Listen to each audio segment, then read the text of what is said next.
नमस्कार. मी प्रल्हाद कचरे. आपण पाहत आहात विधी साक्षरता.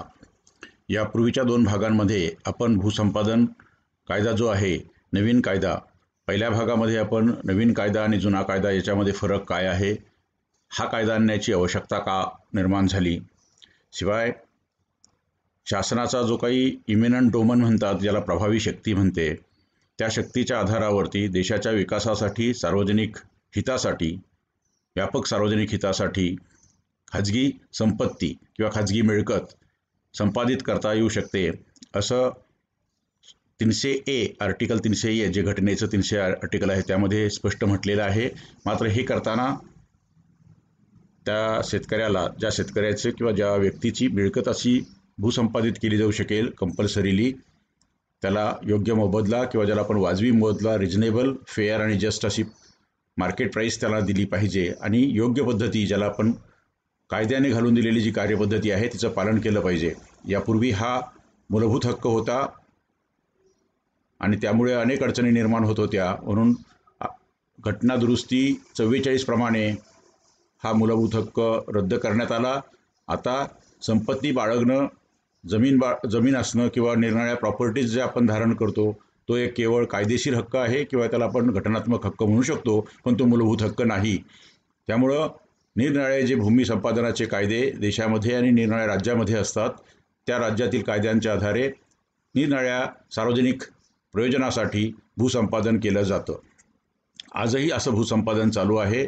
आता जो नवीन कायदा आला, या कायद्यामध्ये एका बाजूला शासनाची जी डोमिनंट पॉवर म्हणतो आपण, ज्याला प्रभावी शक्ती असते ती, आणि दुसऱ्या बाजूला मात्र आपण दुसऱ्या नंबरच्या व्हिडिओमध्ये पाहिलं होतं की या भूसंपादनाची प्रक्रिया सुरू होते ती रिक्वायरिंग अथॉरिटीने किंवा रिक्वायरिंग बॉडीने त्यांचं प्रपोजल ऑफ अक्विजिशन दिल्यानंतर अप्रोप्रिएट गव्हर्नमेंटला प्रथम सामाजिक आघात परिणामांचा अभ्यास करावा लागतो, ज्याला आपण सोशल इम्पॅक्ट असेसमेंट स्टडी असं म्हणतो.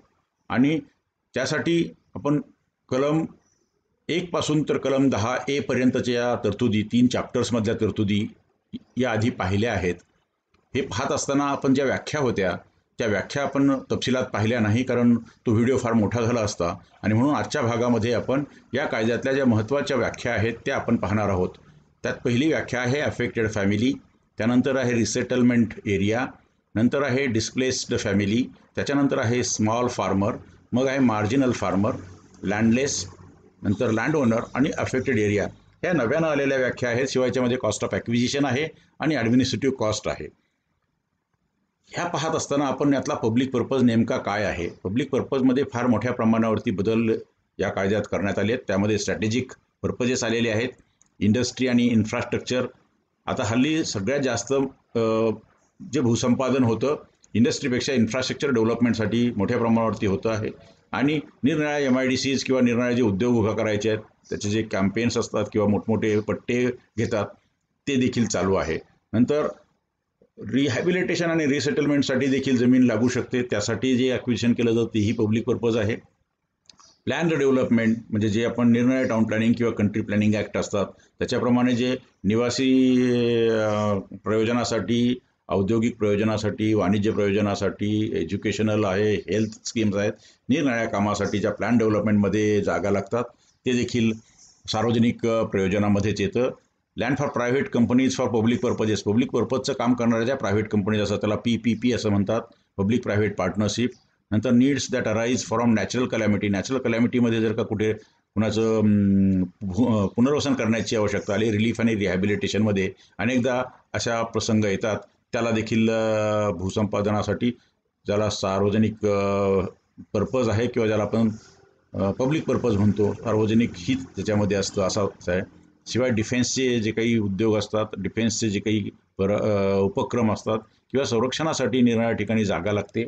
याशिवाय स्ट्रॅटेजिक पर्पजेस आहेत, प्रोजेक्ट अफेक्टेड पाहिलं आपण. याशिवाय आपण पाहतो की प्रोजेक्ट अफेक्टेड फॅमिलीसाठी घेतलं, रेसिडेन्शियल पर्पजेससाठी प्रायव्हेट पार्टनरशिप आणि इतर शासन ठरवेल अशा उद्योगासाठी किंवा प्रयोजनासाठी त्याला आपण पब्लिक पर्पज म्हणतो. आणि कोणतंही भूसंपादन सुरू करण्यापूर्वी सगळ्यात महत्त्वाचं जर काम कोणतं शासनाला करावं लागतं, अप्रोप्रिएट गव्हर्नमेंटला, तर खरोखर हा पब्लिक पर्पज आहे की नाही हे पाहावं लागतं. आणि म्हणून प्रस्ताव प्राप्त झाल्यानंतर दोन गोष्टी महत्त्वाच्या असतात. एक, पब्लिक पर्पज आहे की नाही याची पडताळणी करणे. दोन, याचे समाजावरती, पर्यावरणावरती, तिथल्या कल्चरवरती, तिथल्या एकूण शैक्षणिक बाकीच्या ज्या काही संलग्न गोष्टी असतात यावरती काय चांगले परिणाम होतील, वाईट परिणाम होतील याचा अभ्यास करणं, ह्या दोन गोष्टी महत्त्वाच्या असतात. यामध्ये दुसरी व्याख्या आहे लँड ओनर.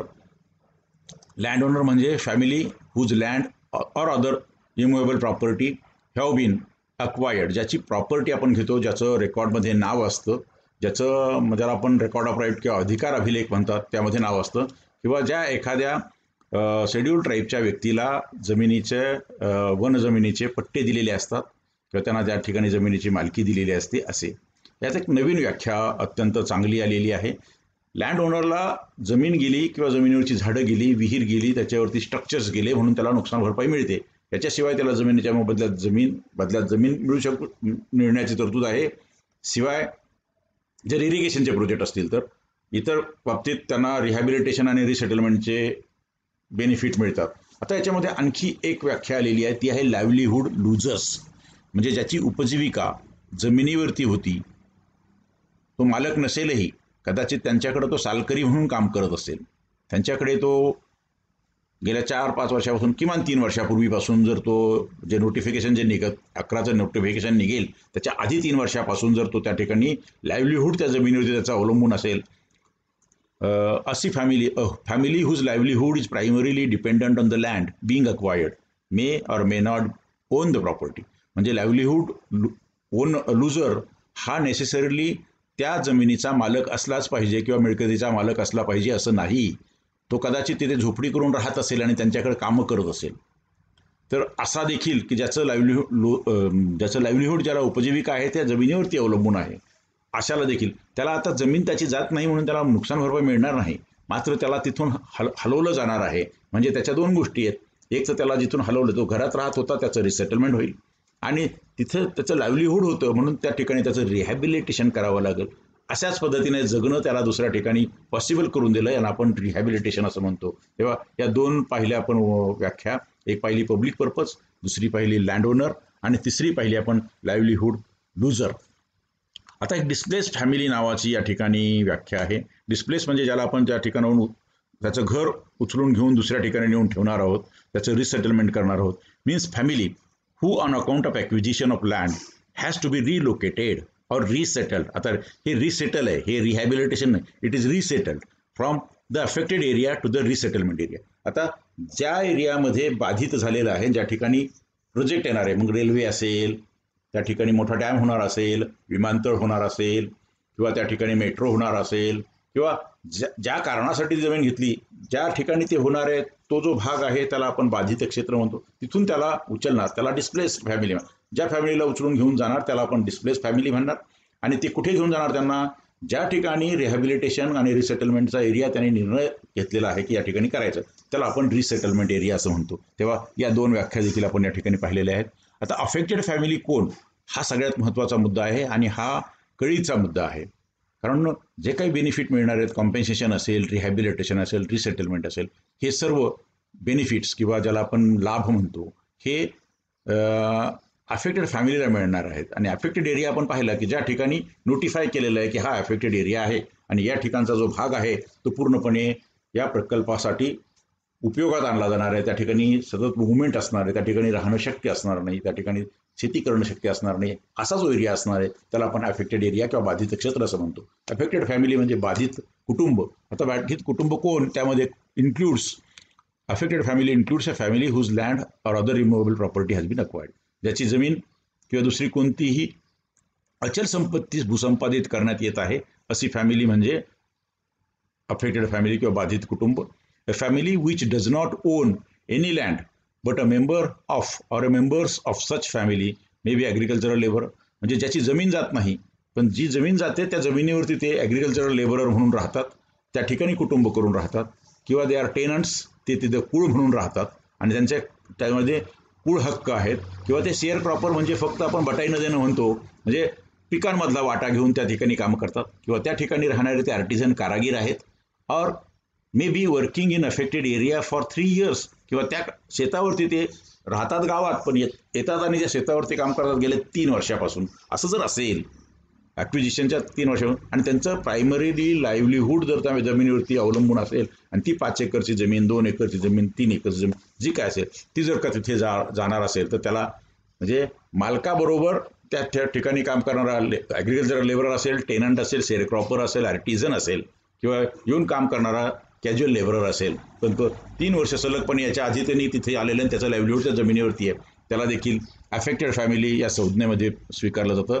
शिवाय शेड्यूल ट्राईबच्या व्यक्ती की ज्यांना जमिनी त्या शेड्यूल ट्राईबचा जो 2006चा कायदा आहे ज्याला आपण म्हणतो schedule tribes and other forest dwellers, traditional forest dwellers recognition of forest rights act 2006, त्याच्याप्रमाणे ज्यांना पट्टे मिळालेले आहेत शेतीचे, अशी जर जमीन जात असेल तर त्याला देखील अफेक्टेड फॅमिली म्हणणार.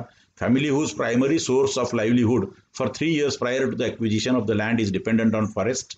त्याचा वाटर, तिथल्या वॉटर बॉडीज, तिथे जो मासे पकडत असेल आणि ती वॉटर बॉडीज जाणार असेल, तिथे तो राहत असेल, तो शेती करत असेल, तिथे तो फुलं गोळा करत असेल, तिथे तो डिंक गोळा करत असेल, तिथे तो पानं गोळा करत असेल, तिथे तो हंटर करत असेल, फिश, म्हणजे हे सगळे जे आहे ज्याचं लाईव्हलीहूड त्या दिलेल्या पट्ट्यावरती किंवा जमिनीवरती होतं किंवा त्याची जमीन जात नाही आहे, पण जिथे त्याचा लाईव्हलीहूड अवलंबून आहे तो भाग जातोय तर त्याला देखील अफेक्टेड फॅमिली म्हणून म्हटलं जाईल. म्हणजे तो राहतो दुसरीकडे, मात्र तो पानं गोळा करायला तिथे तो ज्या ठिकाणी तो पानं गोळा करत होता, विडीसाठी पानं गोळा करत होता, त्या ठिकाणी तो डिंक घेत होता, ज्या ठिकाणी तो मध घेत होता, ज्या ठिकाणी तो काहीतरी फॉरेस्ट प्रोड्यूस घेत होता किंवा ज्या ठिकाणी तो वॉटर बॉडी जाते आणि त्या वॉटर बॉडीतले मासे घेऊन रोज विकत होता, याचा अर्थ त्याचं लाईव्हलीहूड त्याच्यावरती होतं गेल्या 3 वर्षापासून. असं जर का असेल तर अशाला देखील आपण अफेक्टेड फॅमिली किंवा बाधित कुटुंब असं म्हणतो. नंतर a member of the family who has been assigned land by state government or central government any of its schemes, एखाद्या सरकारच्या, केंद्र सरकारच्या किंवा राज्य सरकारच्या निर्णयाच्या योजना असतात त्या योजनांतर्गत जमीन दिलेली असेल, अशी जमीन जर गेली तर त्याला देखील आपण अफेक्टेड फॅमिली म्हणणार.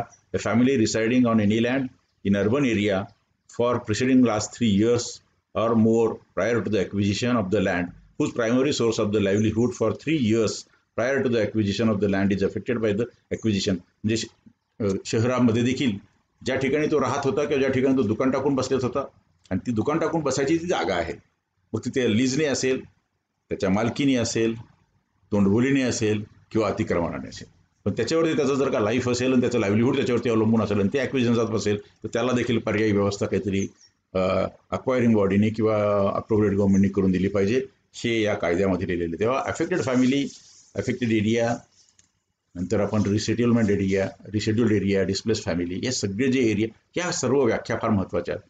नंतर कॉस्ट ऑफ ॲक्विजिशन नावाची एक व्याख्या ज्याच्यामध्ये जमिनीच्या संपूर्ण किमती येतात, ज्याला आपण मार्केट व्हॅल्यू म्हणतो, त्यावर येणारं सोलेटियम येतं, नंतर त्या ॲसेटच्या व्हॅल्यूज येतात, त्याच्यावरती झाडं असतील, विहिरी असतील, नंतर डेमरेजेस असतील, त्याला काही डॅमेजेस झाले, नंतर कॉस्ट ऑफ ॲक्विजिशनमध्ये बिल्डिंगचे व्हॅल्यू आलं, त्याच्यावर द्यावं लागणारं व्याज आलं, ही संपूर्ण जी ॲक्विजिशनची पूर्ण किंमत होईल किंवा कॉस्ट होईल त्याला आपण कॉस्ट ऑफ ॲक्विजिशन म्हणतो. आणि शासनाला यासाठी ही प्रक्रिया करण्यासाठी जी काही रक्कम द्यायला लागते त्याला कॉस्ट ऑफ ॲडमिनिस्ट्रेटिव्ह कॉस्ट असं म्हणतात. साधारण 3% ती शासनाने ठरवलेली आहे.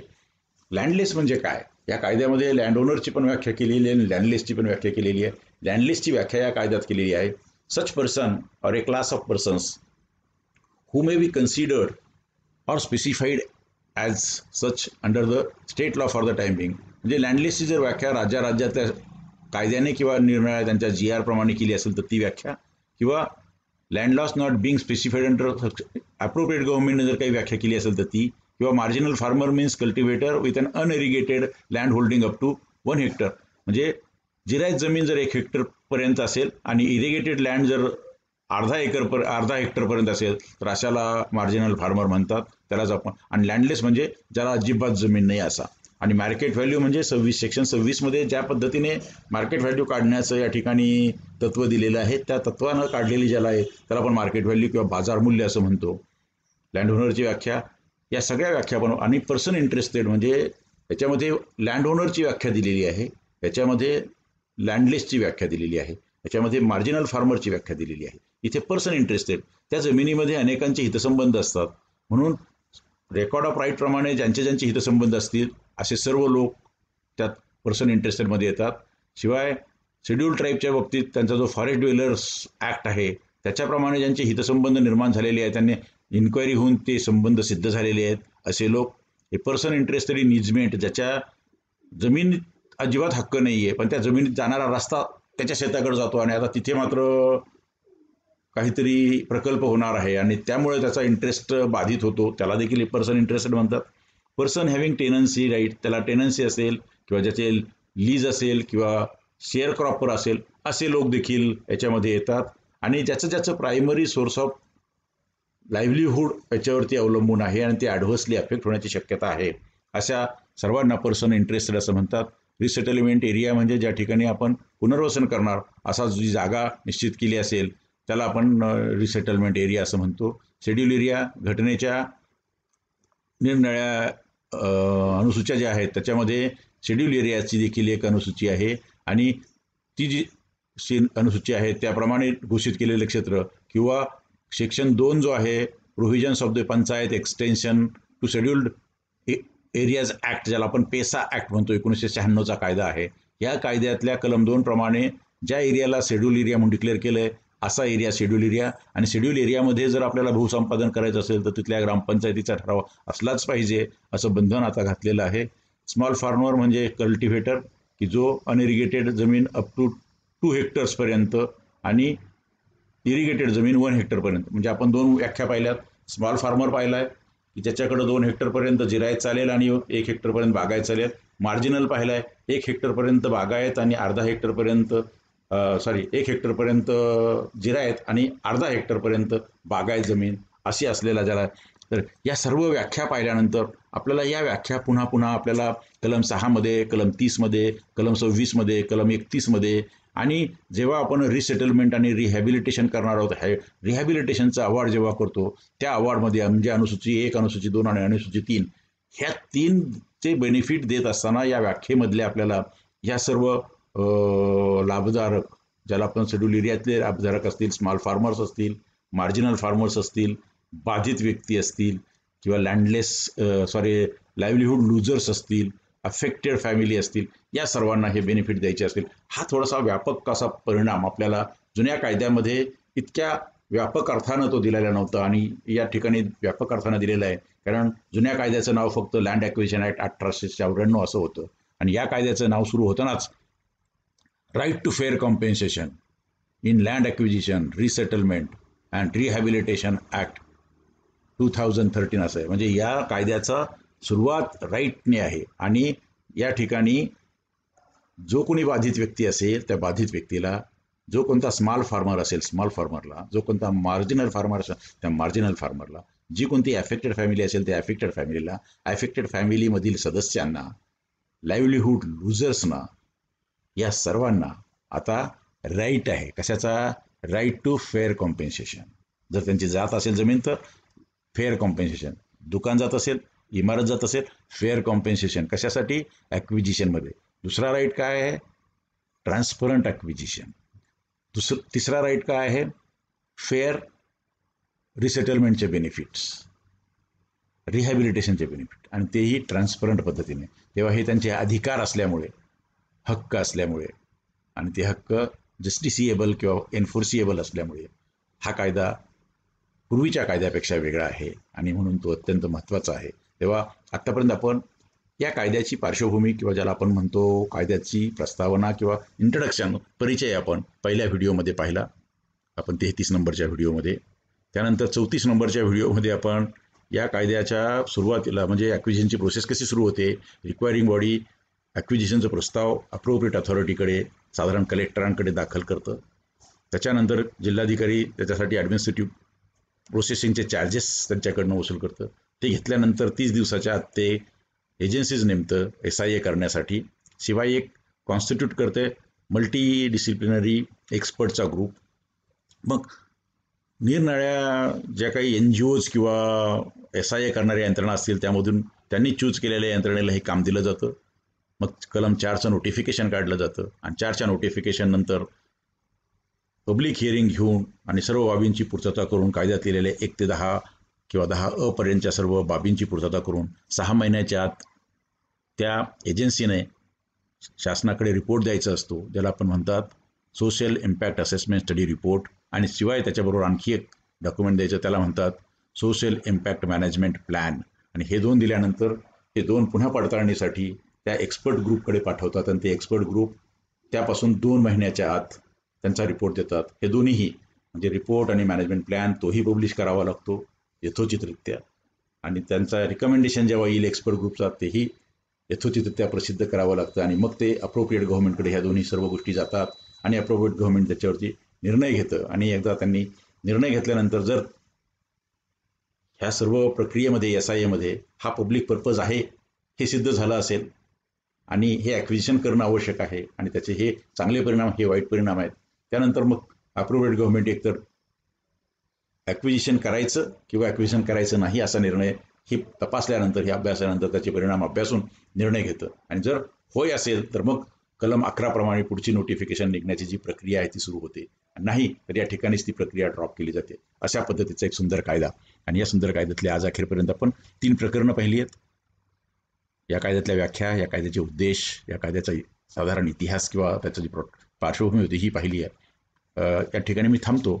यापुढे आपण प्रत्यक्ष कलम 11ची नोटिफिकेशन कसं निघतं, त्याच्यानंतर काय केलं जातं, कलम 19चं नोटिफिकेशन कसं निघतं, त्याच्यात काय करावं लागतं आणि जी प्रक्रिया आहे ती आपण पाहूया. मी ते थांबतो. आपल्याला जर हा भाग आवडला असेल तर आपण लाईक करा. यापूर्वी सबस्क्राईब केलं नसेल तर जरूर सबस्क्राईब करा. आपल्या मित्रपरिचितांना पाठवा, त्यांनाही लाईक करायला सांगा. आणि जर त्यांनी सबस्क्राईब केलं नसेल तर त्यांना देखील सबस्क्राईब करायला सांगा. सबस्क्राईब एवढ्यासाठी करायचं आहे की यापुढे जे व्हिडिओज पब्लिश होतील त्याचं आपल्याला नोटिफिकेशन मिळावं, आणि जेव्हा जेव्हा नवे व्हिडिओ येतील त्याचं नोटिफिकेशन जर मिळालं तर आपल्याला देखील ते पाहण्याचा, ते अभ्यासण्याचा आणि चर्चेत सामील होण्याचा आपल्याला संधी मिळेल. जर आपल्याला काही शंका असतील, आपल्याला काही सूचना करायच्या असतील तर आपण कॉमेंट बॉक्समध्ये जरूर आपल्या सूचना आणि कॉमेंट्स पाठवा, प्रश्न पाठवा. त्या प्रश्नांची उत्तरं आपल्याला देणं शक्य, नक्की आपण ते उत्तरं पुढच्या व्हिडिओजमधनं देत राहू. आपण प्रत्येक महिन्याच्या शेवटी एक व्हिडिओ हा प्रश्नोत्तराचा व्हिडिओ करत असतो.